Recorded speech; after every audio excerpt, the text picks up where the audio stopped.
All right. Click your laptop. Sure. I'll give you this. Go ahead and get started. Okay. Good morning. So I did Quran chapter 8, and it's called The Spoils of War. On your handout, the inner teacher, our little fill in the blank for you guys, so make sure you guys are actually paying attention. So the first blank is chapter 8. Got to write in a little 8. Thank you very much. I'm going to assume it's the one that's all worn out, that button. The right button. Yeah, there's no. I guess you used this one a couple times. Oh, yeah.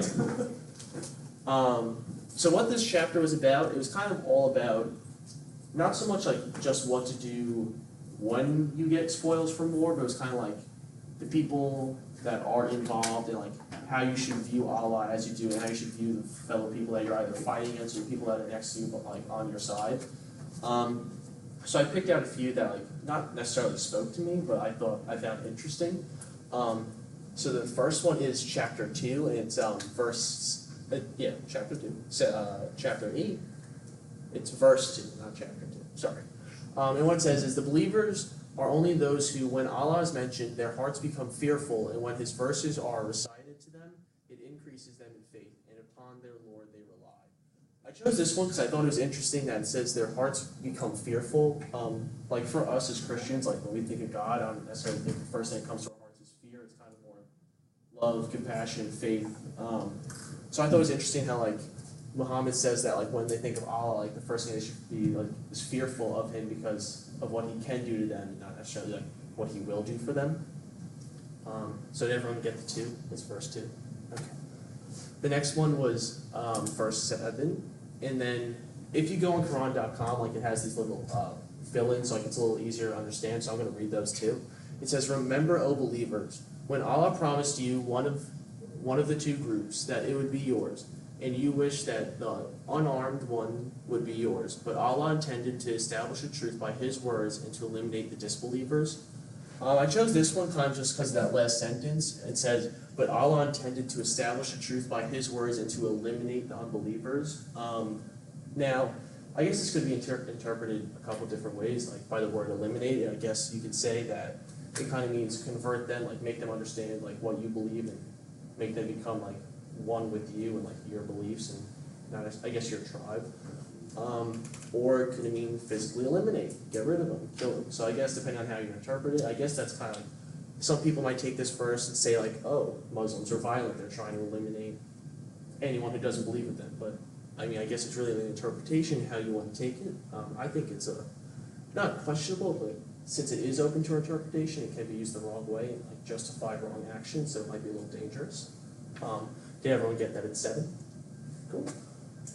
The next one I did, it's 15 and 16, and it says, "O you who have believed, when you meet those who disbelieve, advancing for battle, do not turn to them your backs in flight, and whoever turns his back to them on such a day, unless swerving as in strategy for war or joining another company, has certainly returned with anger upon him from Allah, and his refuge in hell, and wretched is the destination."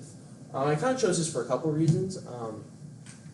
One of them was kind of this last part where it says like, if you do this, like Allah, like their God, like He's gonna be mad at you. Like I kind of thought it was interesting how like, throughout the chapter it says it a couple times, but Muslims, like they're very, I guess, okay with the understanding like if they mess up to a degree, like Allah's gonna be mad at them, like He will kind of take out His wrath upon you. So in a way, it's kind of scaring them into believing. But like I don't think that like they get scared by it. They kind of get motivated. Like they don't want to make like they want to please Allah. Like then they'll get their blessings. Like I don't think they're afraid. I think they're more motivated. And then I chose this middle. I didn't like the middle part. I thought the middle part was interesting. How it talks about like don't abandon the people next to you. Like fight for the people next to you. Like don't turn your back like, unless you're using it as a strategy. And then did everyone get 15, 16? Okay. The next one was verses 26 and 27. And then it says, "And remember when you were few and oppressed in the land, fearing that people might abduct you, but He sheltered you, supported you with His victory, and provided you with good things, that you might be grateful. O you who have believed, do not betray Allah and the messenger, or betray your trust while you know the consequence." Again, when it says the consequence, it's talking about like making Allah angry, and then like as a result, like they'll be cast into hell. Or do they believe like is that what their name is for? It's hell. Yes. So like would be cast into hell. And then I chose this one because I can see like how they could use it as like throughout the entire chapter, like there were sections where it's kind of like okay, like I can kind of like get behind this. Like I see like why they were so motivated to like go fight. And like if you watch the video from our video assignment, their first battle, like they were outnumbered like 300 to 1,000. Like they kind of went in there like they were ready to go, they were ready to fight, weren't scared. And like I could see like from these sections, like I could see why. Like it's kind of like okay, like we could do this. Doesn't matter like how few there are, but like Allah is behind us. Like we can do this. So I chose that because like it's very motivational. Like I could see why they believed what they believed from so strongly. The next one is verse 41, and this is one of the longer ones. It says, "And you know that anything you obtain of war booty, then indeed for Allah is 1/5 of it, and for the messenger, and for his near relatives, and the orphans, and the needy, and the stranded traveler. If you have believed in Allah and that which we sent down to our servant," bless you, bless you, "we sent down to our servant on the day of how do you say that? Criterion, the day when the two armies met, and Allah over all things is competent." The first reason I chose this one because it says, "Then indeed for Allah is 1/5," and like as Christians, like we tithe 10%. So like I guess Muslims, like if they call it tithe, they do 20%. So I found that interesting because that's kind of a big chunk of what you get. And like it may be different. Like that might just be like for what they get from war, or it may be all income. And then, I mean, I like the things that it said about like who they give the money to. So like it's not just like you're giving it to God. It says like it's very specific. Like it's the needy, the stranded traveler, the orphans. We've talked about it in class, but it looks like there's a big emphasis on giving to orphans and widows. Like I think that's a very like in the Bible it says like that group will always be there and will always be in need. It probably says somewhere in the Quran too. So I guess that is a good group. Like they are giving that 1/5 to people who do need it. Did everyone get 41 for that last one? This one's verse 47. And it says, "And do not be like those who came forth from their homes insolently, and to be seen by people and avert them from the way of Allah.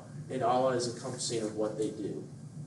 I chose this one because I thought it was interesting how it says that like if people don't believe, it says kind of like if you look up the word avert, it says kind of like keep them away. So it's kind of like if they don't believe in Allah, like the Muslim faith, it's kind of like keep them away.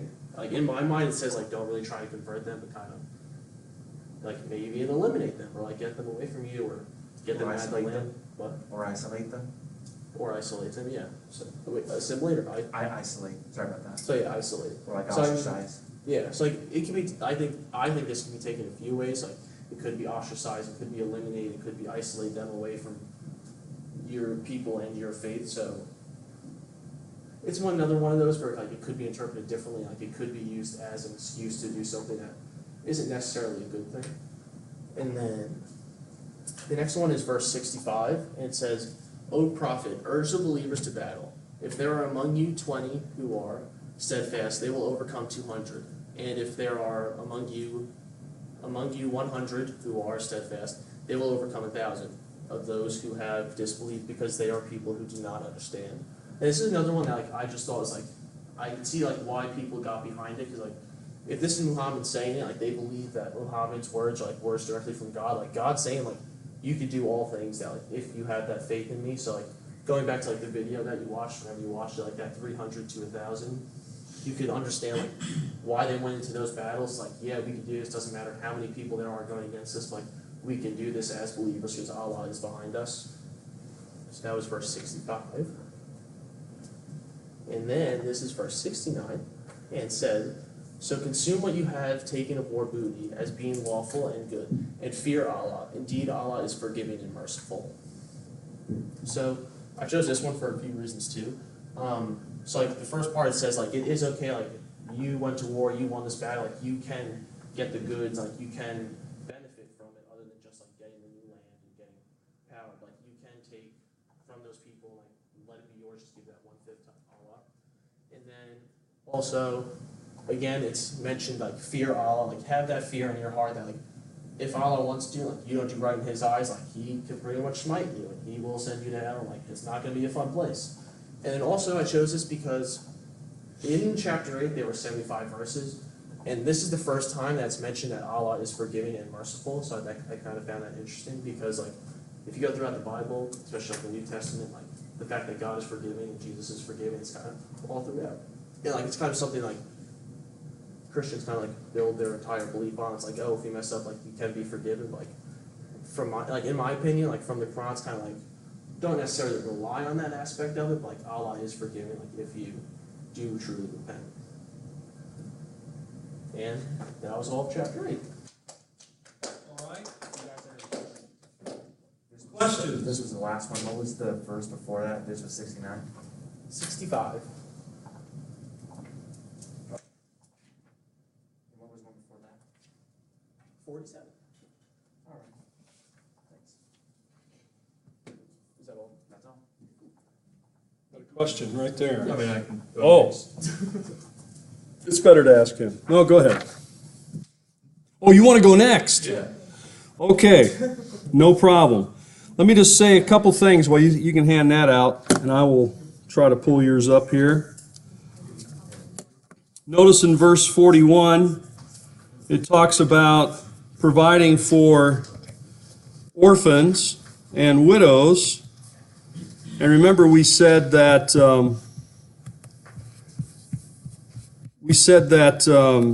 this was Muhammad's experience, right? He had been, let's see, where are yours? He had been, here it is. He had been an orphan. So I think he had a special affinity for that idea. So do you think that's his own idea, or he just put a lot of emphasis on it? Well, you know, it's hard to say, right? But certainly I think his experience would reflect that same idea. All right, next up is Connor and the table.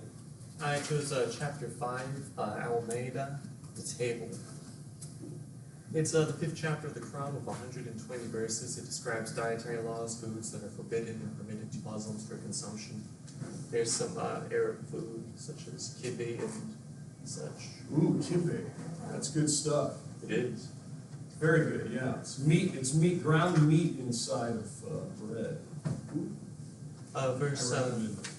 Verse 1, believers, honor your bonds. All grazing beasts of the flock are permitted to you except those which are recited to you hereinafter.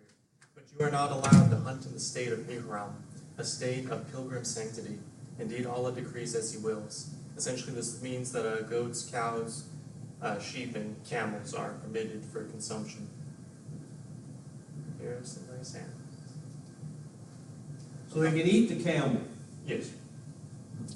Verse 3, forbidden to you are carrion, blood, the flesh of swine, this animal slaughtered in any name other than Allah's, the animal which has either been strangled, killed by blows, has died of a fall, by goring, or that devoured by a beast of prey, unless it be that which you yourselves might have slaughtered while it was still alive, and that which was slaughtered at the altars. So these are foods that are forbidden. Little Poor pigs. piggies. They're not welcome, sadly. And what about that? Is That that is a a- kangaroo? Can't eat kangaroo. That's a dead deer. But you can eat a deer, but just not if it's already dead. Yeah. Oh dear. Well, that's a good rule to go by. So. You got to kill it yourself. That's why I think roadkill's fine. Okay, go ahead. As long as you're the one that did it. Verse 5:4, they ask you what has been made lawful to them. Say, all clean things have been made lawful to you, and such hunting animals as you teach, training them to hunt, teaching them the knowledge Allah has given you. You may eat what they catch for you, but invoke the name of Allah on it. Have fear of Allah in violating His law. Allah is swift in His reckoning. So essentially this means if you train a falcon or a cheetah to hunt for you, and it brings you back a rabbit, that is fine. You can eat that. You're going to train a cheetah? I looked it up and they said they used hunting cheetahs. Hunting cheetah. Wow, that's awesome. Wow. Yeah, now, definitely falcons are very popular. I've never met a hunting cheetah. but I don't doubt you. I don't think you want to meet one. Yeah, no. I have been in the same room with a cheetah. Did you touch it? I did not touch it. Were you allowed to touch it? It was not recommended. Verse 5:5, this day all good things have been made lawful to you. The food of the people of the book is permitted to you, and your food is permitted to them. This means food prepared by practicing Christians and Jews is permitted to Muslims and vice versa.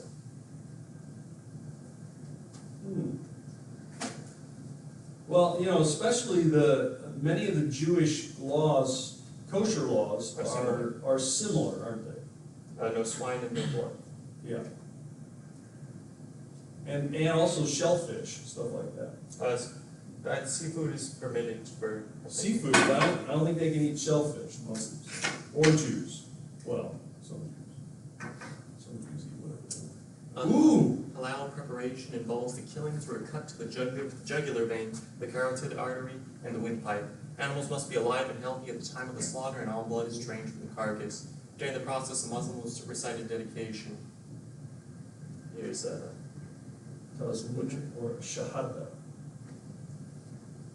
Other haram foods are forbidden: donkey meat, predator animals possessing fangs, such as a cat, a dog, or a lion; birds that possess talons, such as an owl, lizards, snakes, scorpions, and mice. Donkey meat. I like it. Donkeys are tasty. The reasons for these dietary laws have been speculated. One could be health. Obviously, eating carrion would not be very good for you. If you find something dead on the road, you should not eat that. So that is a good rule. You've never lived in Kentucky, I can tell. Pork. Some scholars argue that pigs are prescribed due to their costly upbringing, also as a means of keeping the body healthy. Early scholars argued that the meat of some animals, such as birds and fish and pigs, were indigestible. And the pig is also considered a filthy animal. It was believed at the time that if swine were used for food, marketplaces, and even houses would be much dirtier. And also there's an economic aspect to it as well. Muslims can only buy meat that is halal. So essentially that's meat from a Muslim butcher, thus keeping a Muslim business employed in the community. It's likely another reason. Significance for Muslims: observant Muslims only eat allowed animals prepared in a halal manner, and that means that increasing numbers of supermarkets have like a little certified, like a symbols like for kosher. It's also now halal.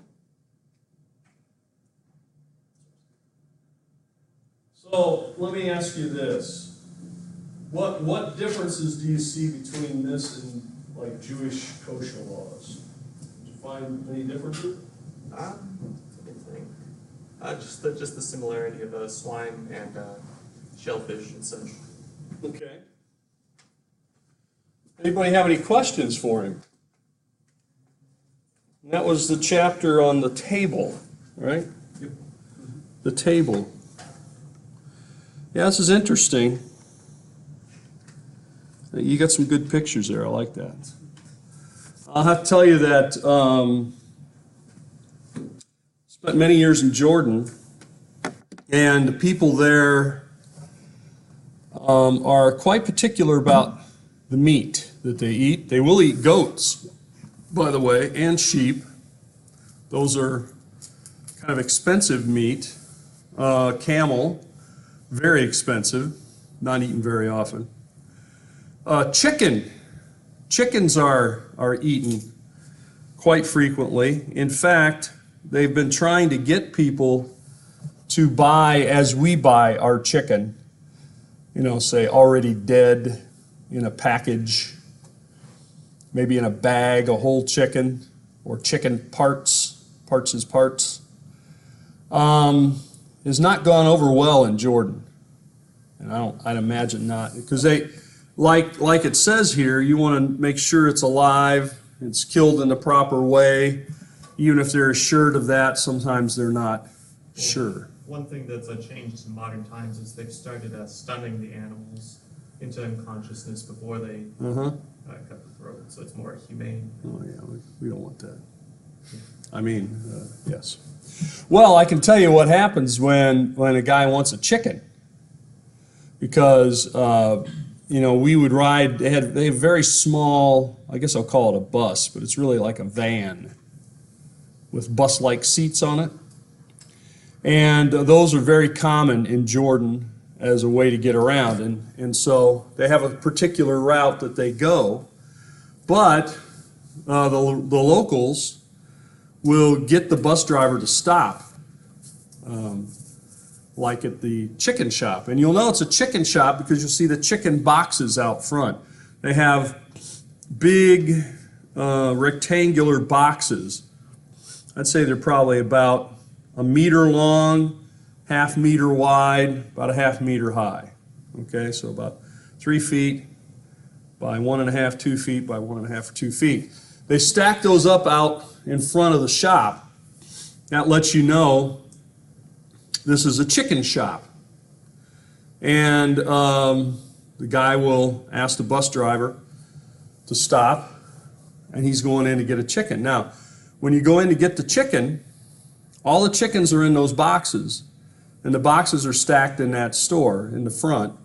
And you go in and look your chicken in the eye and pick the one you want. The chickens are alive, in other words. Then the chicken man, as I'll call him, will dispatch your chicken. That's the way the British would put it, dispatch. And the chicken is dispatched, cleaned, defeathered, and put into, a plastic bag, basically. All in, 2 minutes. From the time the guy gets off the bus, time the guy gets back on the bus, 2 or 3 minutes. He picks the chicken is prepared, he gets back on the bus, we take off. Because I remember the first time we stopped there, I thought, man, we're going to be here for a while. The guy's got to do all this to the chicken. No, did not take him long at all. This guy's a trained professional. So he had his chicken. And he gets on the bus and he goes on home, and then I'm sure he gives the chicken to his wife perhaps, and she cooks it up or whatever. In other words, it goes from being a live chicken that this guy looked at to this guy eating it in probably an hour or two. Now, of course, that's the way it used to work on my grandmother's farm. I don't know if you had a grandmother who had a farm who had chickens running around on it, but I did. And the chickens were running around. I mean, I guess they call it today free range. We didn't have fancy words for it. We just said the chickens are out there running around, you got to go get one. Now at night, of course, you had to put the chickens in. You don't want the chickens free range at night, you won't have any chickens left. Chickens want to go in the coop at night. Anyway, so the chicken would be out there, and I would go out helping. I didn't help a lot, I was pretty young, but you have to grab the chicken, dispatch the chicken, I won't describe that, and then, clean it. To clean it, defeather it, put it in hot water. It makes the feathers release. That's how you, scalding water, yes. Yeah, she's looking at me strange. That's how you get the feathers out. You can pluck them out otherwise, but he's not going to have not going to be easy. So you put them in the hot water, blanch them, as they call it, or kind of scald them. Then you can pull the feathers out pretty easily. Then you take chicken inside. My grandmother would fry it up. Now, I'll tell you when the chickens got nervous. When they saw a car pulling up to the house they had not seen before. They got real nervous because they knew one of them was going down. And so the chickens would start to scatter once they figured out what was up. So that's chicken news for today. There's more to it, but that's plenty. Yeah, that's good. It's very good. And there are a lot of connections between the two. And of course, a lot of this, I think you're right, is health reasons. If you find a dead animal somewhere, you don't know how it died, you don't know if it was sick when it died, you don't know what's happened to it since it died, right? And of course, it doesn't take too long, and insects and other things start to eat it, birds and other things. So, yeah, you got to make it pretty quick. So like I was saying, in Kentucky, I'm not really joking about this. If you hit a deer on the road, or as I said, the deer hit me, which really it did. Oh dear. Oh dear. No, it wouldn't be carry on that. It would be killed by blunt force, which is also haram. Which is also wrong, yeah. Well, no, I didn't kill it with blunt force. It committed suicide. I think a suicidal deer is allowable to eat. Anyway, you are allowed in Kentucky anyway, I don't know about here in beautiful Florida, that if the deer hits your car, in whatever procedure that is, you can then take the deer with you and butcher it and eat it. And you don't need a license, and you don't need, all that kind of stuff. Have you ever done it? I have had a deer hit me. I did not pick it up. People said, "Did you pick it up?" I said, "No, I didn't," because I didn't really have a place to take care of the deer. And then once I would get it all taken care of, I didn't have any place to like freeze it all. It's a lot of deer meat. But I could have given it to somebody, I'm sure. They would have been happy to have it. Because a lot of people do eat venison. Back where I lived in Kentucky, that was pretty common. All right, very good. Who wants to be next? Does it want to be Chuck, a.k.a. Chad? I'll go, yeah. All right, that's what I thought. I knew you liked it. I got to find your... Is this it? Yeah, there's a file. Is that it? Yes, there's a file. Get the one from like 2 or 3 minutes ago, because I had to change something 2 or 3 minutes ago. about 5 minutes ago. 1016? Yeah. Yeah, that should be it. Okay. I can't keep up with all these different versions. Does that look right? Yep. All right, our next presentation is by Chad, a.k.a. Chuck. Oh, yours is wider, so I'll have to put it in the middle here. I can't. It'll be all right. Okay. Repentance. What's your chapter number? I don't know. I don't remember. What? Is that a deal breaker? Or It's not a deal breaker. I have We'll figure it out. I have the section on repentance. So, Repentance. Okay. all right. Some common themes are first of all the polytheists. I guess you could call them Christians. They believe in like the Trinity, which is counter to what the Muslims believe, which is Allah is the only God and He's the only person to be worshipped.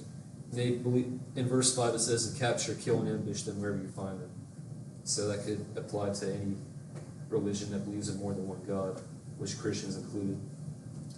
If you repent, pray, and pay the alms, Allah is merciful and forgive them. Verse 5. Don't ally yourself with parents or siblings who disbelieve. You are a wrongdoer if you do.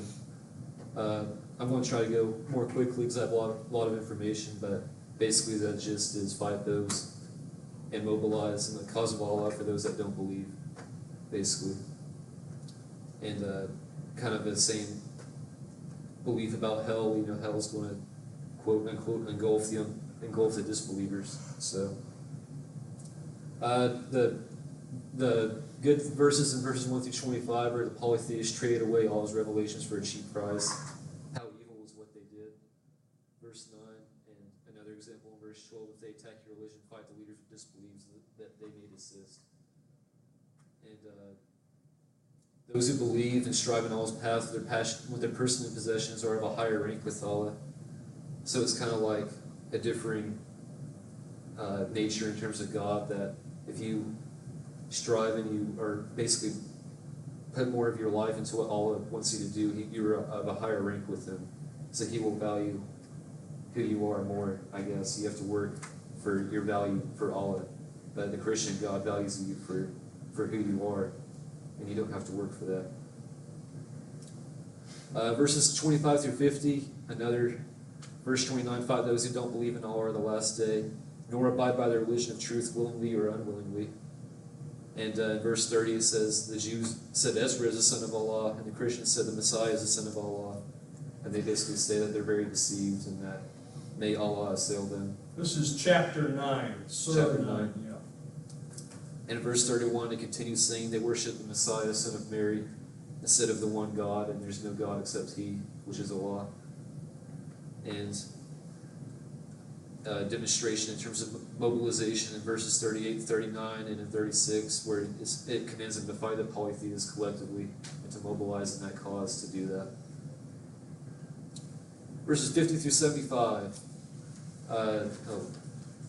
Those who insult the messenger of Allah will have a painful penalty, and we pardon some of you, but we punish others because they are guilty, and that refers to hypocrites, which is not good things will happen to them in verse 68, because the law promises that the hypocrite man and hypocrite woman and all the disbelievers will go to the fire of hell. And he is cursed and it's their due.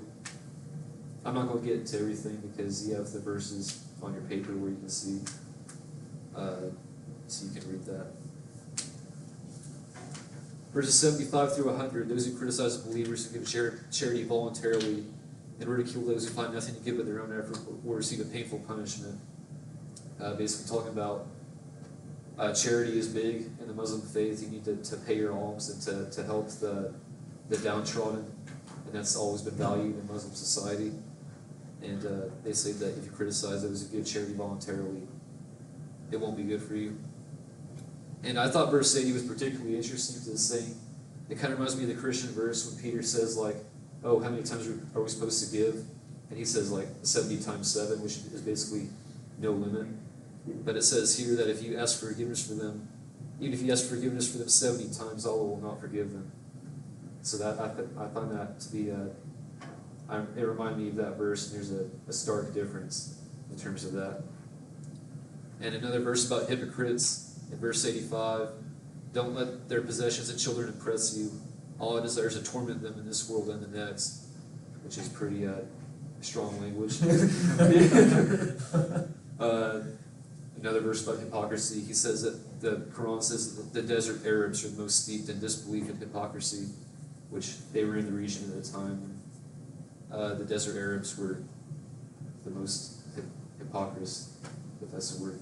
When they talk about desert Arabs, are they also talking about like the ones that were like polytheists, I believe many gods, like in the thing that the film that showed you? Probably, because polytheists are mentioned several times throughout this chapter. It's always been a common motif. So it probably includes all of that. You know, desert Arabs that are hypocrites, that don't follow the faith, that are polytheists in nature, which could include Christians. So,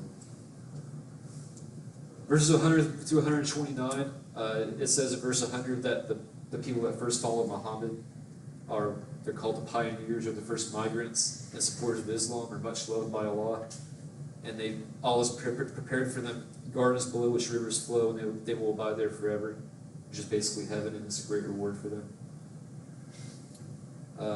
Verse 101, it talks about others have confessed their sins, have mixed good deeds with bad deeds, and a key word is perhaps Allah will redeem them. Allah is forgiving and merciful. I think that's kind of another difference between, you know, Christianity and Islam. It says, you know, perhaps Allah will forgive them, but He is forgiving and merciful. But I think only if you follow like the path and you do what it takes required to earn Allah's approval. And it says, some are held in suspense, awaiting Allah's decree as to whether Allah will forgive them or not, which kind of backs up my assertion there in verse 106. And another difference is, it is not becoming of the followers to ask forgiveness for the polytheists after it has become clear they are bound for hellfire. So, you know, Jesus commands us to pray for our enemies and to pray for those that don't believe. Even if, you know, they're completely against what we believe, we still need to pray for them. But verse 113 here says that if it's become clear they're not going to change, you know, don't ask for forgiveness, don't worry about them, don't pray for them. So that's another big difference. In verse 123, another command to fight those of the disbelievers who attack you, let them find severity in you, which speaks for itself. Find severity. Yeah, I went all the way up to verse 129 is the last verse, so verse 123 is the last thing that I found worth mentioning. Significance for Muslims, we kind of went over this. Don't associate with unbelievers or hypocrites, even if that includes your own family, which is a strong teaching. Allah is a vengeful God where you have to earn His approval to earn His respect. You have to work for it. It's kind of like the Punisher or something. Yeah, He's you have to work for his love, basically. Works are required to gain Allah's approval. Strive against the unbelievers, mobilize against them, which could be up for debate what mobilize means. But there's a lot of different interpretations of that verse, and that's where you get into what the Quran actually means today. Like, what does mobilize mean? You know, in Christianity, you know, other polytheistic religions are a farce, obviously. And fight the polytheists collectively as they fight you collectively, which is a quote in the Quran. And like I said, Allah values you more if you keep His commandments. So that's it. Do we have questions? Do you know if they have, like, you see something about basically how the Christians believe that Jesus is the Messiah, so, like, what do they think of? They respect Jesus. They think that he was a prophet, but they don't believe that he was God. Jesus is mentioned in the Quran in a favorable light at a few points. So they think favorably of him, but they don't believe that he was God. They believe that the whole concept of the Trinity is basically heresy. They're monotheistic, and they believe Allah is the only God. Yeah, one of the things that you did point up here that definitely is a major point, and that's the idea that of monotheism. That is the key teaching, the first teaching, I guess, the Shahada, that there is no God but God, there is no God but Allah, and Muhammad is his prophet. And so when, at least Muslims I have spoken to in the past, some of them, will ask me if I believe in God. And I say, yes, I believe in God. And then they'll say, do you believe, in Jesus as God? And I say, yes, I believe that Jesus is God. Then they said, you believe in two gods. Yeah. You believe in two gods. And so I don't bring up the Holy Spirit at that point. But the idea of the Trinity is going to be, if you're ever going to try to communicate with a Muslim about your faith, that's going to be one of the first places it's going to go, I can tell you. Plus, another thing is, a lot of like the harsh rhetoric about fighting the unbelievers and stuff like that. That's where you get into the whole debate about like, kind of like with the Bible, like, oh, is this meant like for our time, or is it meant for what they were doing back then? Like, should we carry that into, the contemporary era? Like, what does it mean, And right. And the Muslims that are actually following what their book tells them to do, they're interpreting it quite literally to where it says to fight the unbelievers, so that's what they're doing. But the Muslims that don't do that believe that it's not applicable for today's time. Yeah, part of it is not always that it's not applicable for today, but part of it's how, in other words, you have the word, like you have up there, strife. Yeah. Or strive. You should strive against the polytheists. The question then comes, for some, for example, the word jihad means to strive. And the word jihad can have different meanings or different connotations. Yeah. It's a struggle. The word jihad really means struggle. So if you're going to struggle against the polytheists, you're going to struggle against what is bad, or what's wrong, in their opinion, how does that struggle play out? For many of them, you should be struggling. All Muslims should be struggling. They should be struggling all the time. But it doesn't necessarily mean against a person. A lot of times the struggle is internal. You struggle against yourself. You're supposed to submit, that's another big word, is submission. You sort of submit yourself to God, to Allah, and that submission is not going to be easy. And of course, I think part of what they're talking about here with the polytheists is that the polytheists, one verse came to my mind when it said, well, you should just give up on those polytheists. Yeah.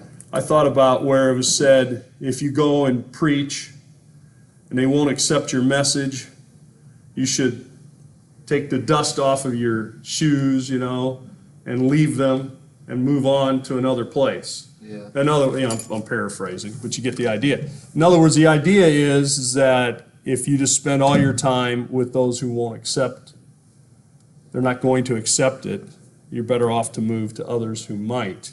Yeah. But yes, you're right. These are and have been interpreted in different ways. And so this is part of the... This is the debate that's going on today. Well, it's a debate, and it's also, real differences in interpretation. I think the majority of Muslims, at least that I have met, are not violent.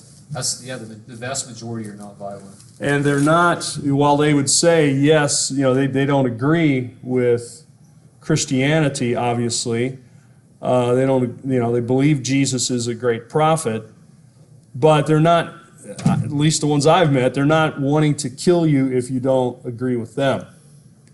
Now, some of them do take it this way, obviously, but I think that's, whatever you want to label them as, I think one thing would be clear is that's a minority.